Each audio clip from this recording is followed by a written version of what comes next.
Un encuentro con su palabra, porque secase la hierba, marchitase la flor, mas la palabra de Dios permanece para siempre. Con ustedes, el doctor José Ricardo Arias Quintero.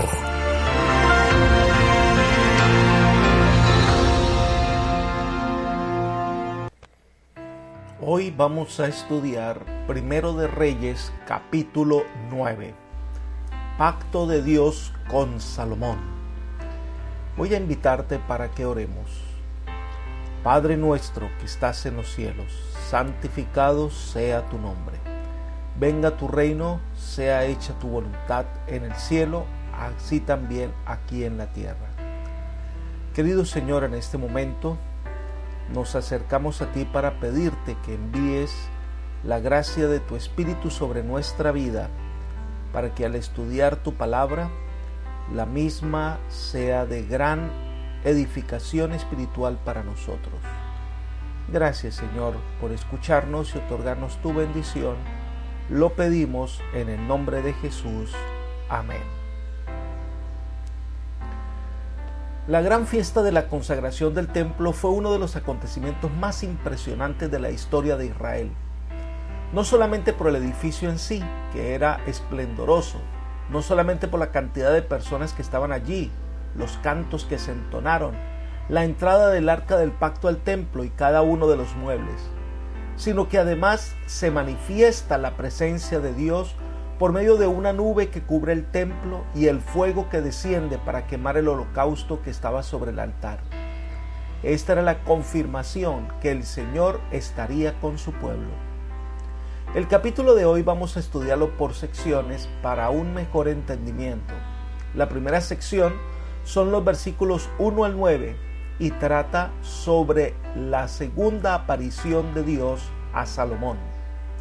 Leamos los versículos 1 y 2.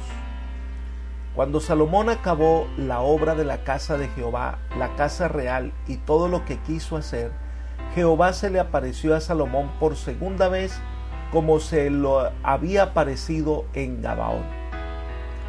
Recordemos que el templo se comenzó a construir en el 4º año del reinado de Salomón y esta construcción le llevó 7 años. Además, se edificaron los otros edificios que le tomó 13 años, es decir, Salomón invirtió 20 años. Esto nos llevaría al año 24 del reinado de Salomón. No es claro si fue en este momento que el Señor le respondió la oración o cuando terminó la oración en la dedicación del templo. Los comentadores llegan a la conclusión que fue justo después de la dedicación del templo cuando Salomón tuvo esta nueva visión. También debemos recordar que la primera vez que se le presentó Dios a Salomón fue en un sueño en Gabaón, cuando estaba allí ofreciendo sacrificios. Y ahora en este momento se le aparece nuevamente para reafirmar su reinado. La respuesta de Dios a la oración de Salomón la vamos a dividir en partes. Primero, la afirmación de aceptación del templo, versículo 3. Y le dijo: he oído tu oración y el ruego que has hecho en mi presencia. He santificado esta casa que tú has edificado para poner mi nombre en ella para siempre. En ella estarán mis ojos y mi corazón todos los días. Dios aseguró a Salomón que había oído sus palabras de ferviente súplica, con las cuales había hecho todo lo que pudo a fin de animar al pueblo para que fuera fiel a Dios y a sus mandamientos. El Señor recompensó su espíritu y su propósito y ahora le aseguró de nuevo el favor divino. Entonces le responde diciendo que Él ha santificado esa casa. Claro, solo Él puede santificar, porque Él es santo, y este lugar se convierte en un lugar especial por la presencia de Dios en ese lugar. Por fuera tenía la apariencia de una construcción edificada por las manos de los hombres con madera, piedra, un lugar esplendoroso y bello. Pero ahora era una casa santificada y sagrada, adornada con la presencia invisible de un Dios santo. Ahora, el propósito de Dios es que este lugar estuviera para siempre. Si Israel hubiera continuado siendo fiel al Señor, La presencia y el nombre divino habría estado allí para siempre como un testimonio ante todo el mundo de que Israel era el escogido del Señor. Elena de White afirma: si Israel hubiese permanecido fiel a Dios, aquel edificio glorioso había perdurado para siempre, como señal perpetua del favor especial de Dios hacia su pueblo escogido. Libro Profetas y Reyes, página 32. La segunda respuesta es la afirmación de la promesa hecha a David. Leamos los versículos 4 y 5. Y si tú andas delante de mí como anduvo David tu padre, en integridad de corazón y en equidad, haciendo todas las cosas que yo te he mandado y guardando mis estatutos y mis decretos, yo afirmaré el trono de tu reino sobre Israel para siempre, como le prometí a tu padre David, cuando dije: nunca faltará un descendiente tuyo en el trono de Israel. Todas las promesas de las bendiciones de Dios están condicionadas por la obediencia. No puede ser de otra manera. Los verdaderos hijos de Dios guardan los mandamientos de Dios no porque estén forzados a hacerlos, sino porque lo desean hacer. No por temor a Dios, sino por amor a Dios. Ahora, notemos que se repite nuevamente que Salomón y su descendencia deberían imitar a David, quien andaba ante Dios en integridad de corazón, guardando todos los mandamientos. Para el Señor, los errores cometidos por David, una vez han sido perdonados, ya no cuentan. Ahora cuenta una vida dedicada al servicio del Señor. Entonces, si así hacen, Él afirmará el trono de Israel para siempre. Dios no eligió a los hijos de Israel con el propósito de rechazarlos más tarde, ni escogió a David con el fin de abandonarlo después a su suerte. Cada elección de Dios es sabia y detrás de ella hay razones básicas que prueban que es un Dios bueno, justo y poderoso, y que tiene planes concretos para sus hijos. Ahora, fue su plan que el trono de David y la nación de Israel se establecieran para siempre, pero estaba condicionada a que el pueblo o los descendientes de David le obedecieran de corazón. Entonces viene la advertencia divina, versículos 6 al 9. Pero si obstinadamente os apartáis de mí vosotros y vuestros hijos, y no guardáis los mandamientos y estatutos que yo he puesto delante de vosotros, sino que vais y servís a dioses ajenos y los adoráis, yo eliminaré a Israel de sobre la faz de la tierra que les he entregado. Y esta casa que he santificado a mi nombre, la echaré de delante de mí, e Israel será motivo de burla y escarnio entre todos los pueblos. Cualquiera que pase por esta casa, antes sublime, se asombrará y se burlará y se preguntará: ¿por qué ha hecho así Jehová a esta tierra y a esta casa? Y le dirán: por cuanto abandonaron a Jehová su Dios, que había sacado a sus padres de la tierra de Egipto, y echaron mano a dioses ajenos, los adoraron y los sirvieron. Por eso ha traído Jehová sobre ellos todo este mal. Ahora, si por el contrario el pueblo de Israel decide desobedecer a Dios, pues está simplemente dando la espalda a Dios. Y el Señor es el que ha hecho a Israel lo que es. Por lo tanto, al darle la espalda a Dios, quedan solos, y solos no pueden prevalecer. Dios es santo, y el pecado no puede permanecer en su presencia. Cuando los hombres pecan, se separan de Dios y de la vida y las bendiciones que Él ofrece. Mediante sus profetas, repetidas veces el Señor advirtió a Israel de las trágicas consecuencias de la transgresión. En este caso, la nación desaparecerá, el templo y el palacio serán destruidos, y el pueblo se convertirá en burla y escarnio. Y todos se preguntarán: ¿qué es lo que pasó? Y la respuesta es que este pueblo abandonó a Jehová y adoraron dioses ajenos, y entonces al alejarse de Dios vinieron todos estos males. La ingratitud de Israel y su necedad al abandonar a un Dios tal y volverse a la adoración de ídolos habían de ser reconocidas por el mundo como una causa justa para el castigo que cayó sobre este pueblo. Y si examinamos detenidamente la historia de Israel, nos daremos cuenta que esto fue lo que les pasó con la invasión babilónica. La segunda sección de este capítulo son los versículos 10 al 14 y narra el descontento de Hiram. Leamos qué fue lo que pasó. Aconteció al cabo de 20 años, cuando Salomón ya había edificado las dos casas, la casa de Jehová y la casa real, para las cuales Hiram, rey de Tiro, le había traído madera de cedro y de ciprés y cuanto oro quiso, que el rey Salomón dio a Hiram 20 ciudades en tierra de Galilea. Hiram salió de Tiro para ver las ciudades que Salomón le había dado y no le gustaron. Entonces dijo: ¿qué ciudades son estas que me has dado, hermano? Y las llamó tierra de Kabul, nombre que tiene hasta hoy. Hiram había enviado al rey 120 talentos de oro. Según la narración, habían pasado 20 años de la construcción del templo y la casa real, es decir, estamos hablando del año 24 del reinado de Salomón.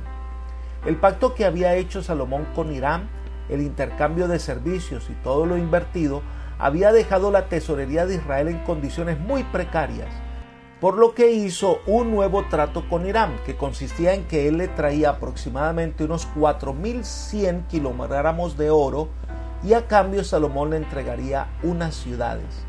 Pero cuando Hiram vio las ciudades, no fueron de su agrado.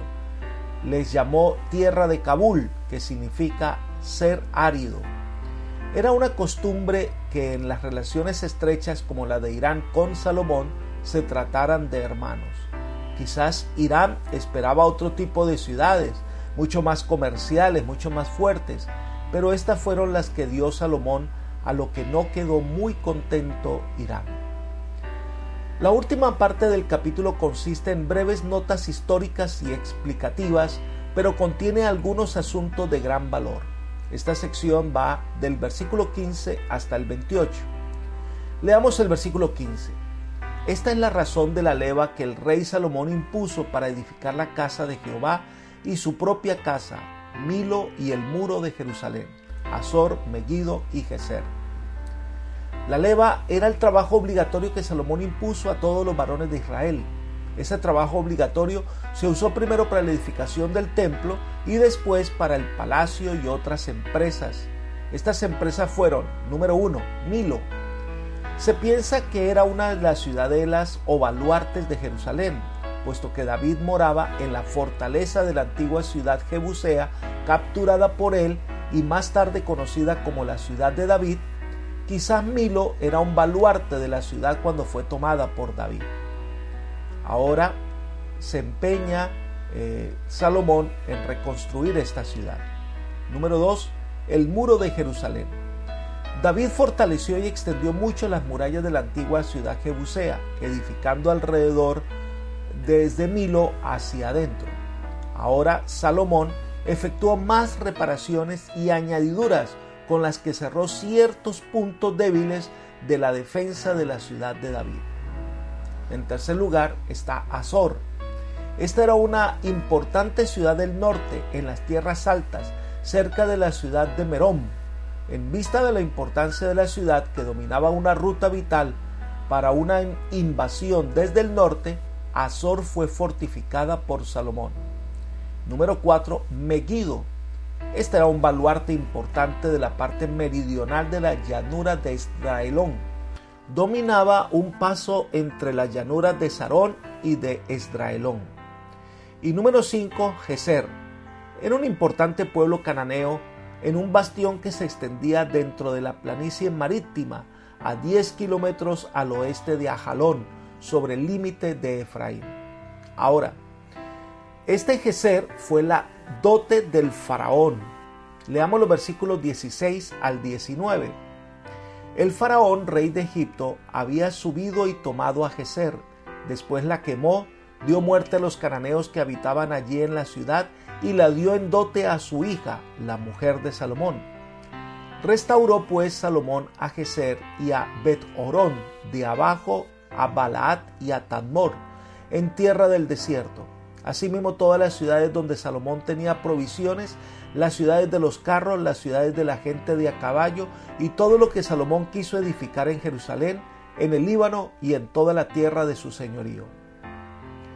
Gezer fue tomada por Faraón y entregada como dote en ocasión del casamiento de su hija con Salomón.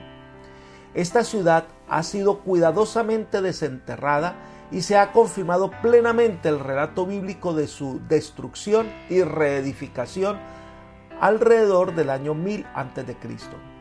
El relato dice que además Salomón restauró las ciudades de Bet-Orón, Baalat y Tadmor.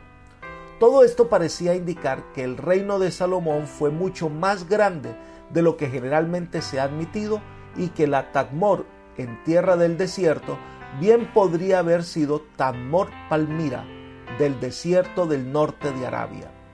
Esto muestra la prosperidad del reino de Salomón. El texto dice: y todo lo que Salomón quiso edificar en Jerusalén.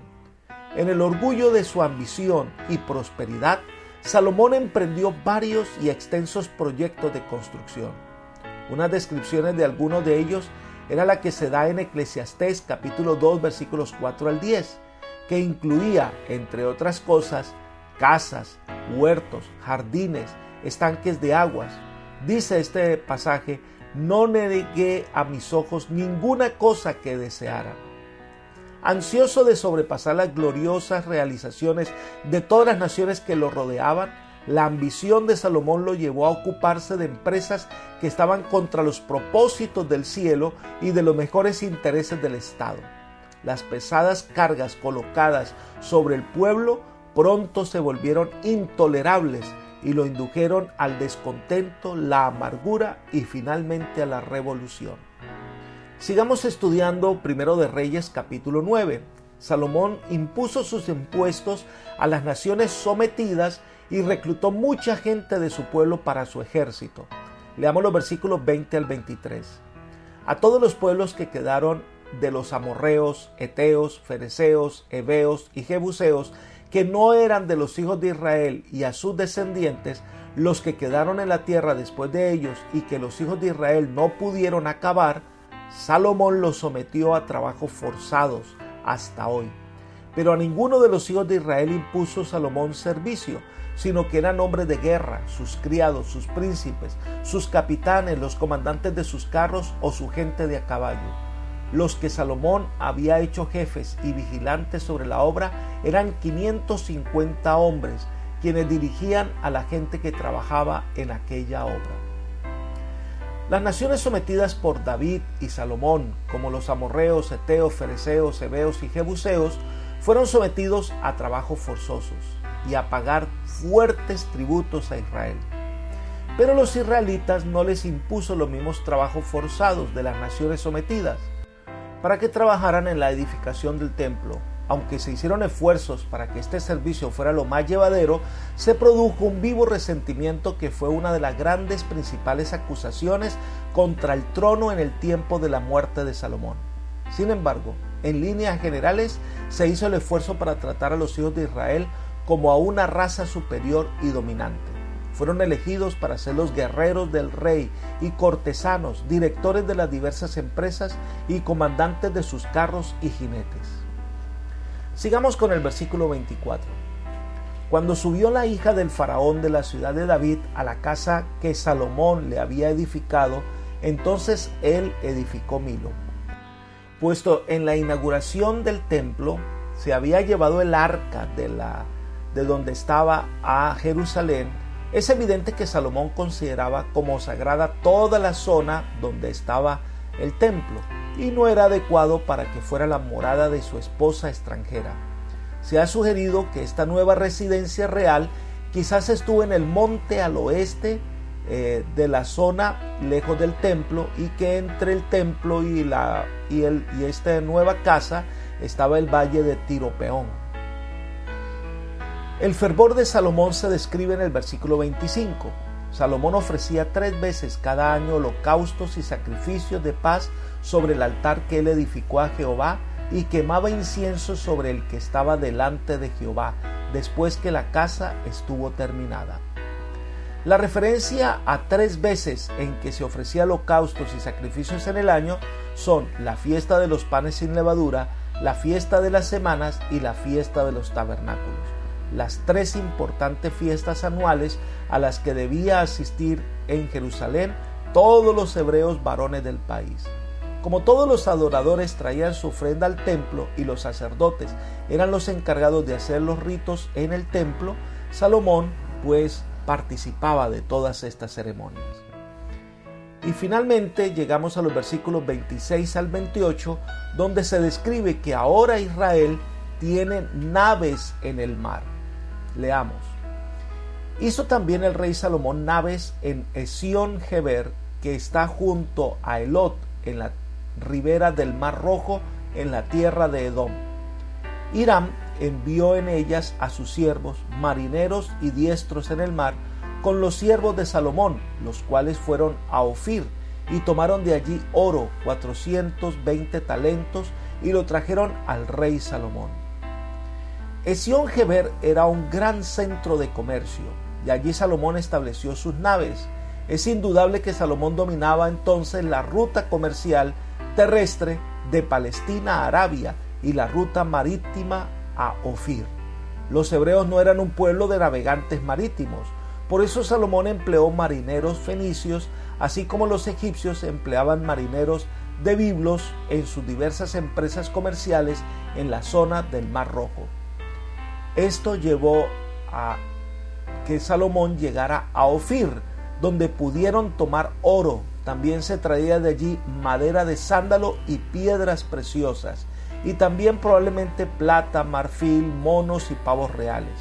Pronto Salomón se llenó de muchas cosas que hicieron su reino el más próspero, pero todas estas cosas llegarían a ser para Salomón una terrible tentación. Apreciados amigos y hermanos, la gracia de Dios siempre guía a los hombres a la obediencia, nunca a la desobediencia. Si venimos a Él y Él nos cubre con su justicia y perdona nuestros pecados, esto debe dar como resultado que nos convertimos en cristianos obedientes, fieles a los mandatos divinos, y el Señor prospera el camino de los justos. Por eso la invitación de hoy es que recibe la gracia de Dios y sé entonces un cristiano fiel y obediente al Señor. Que el Todopoderoso te acompañe, te bendiga y te guíe. Es mi oración por ti. Amén.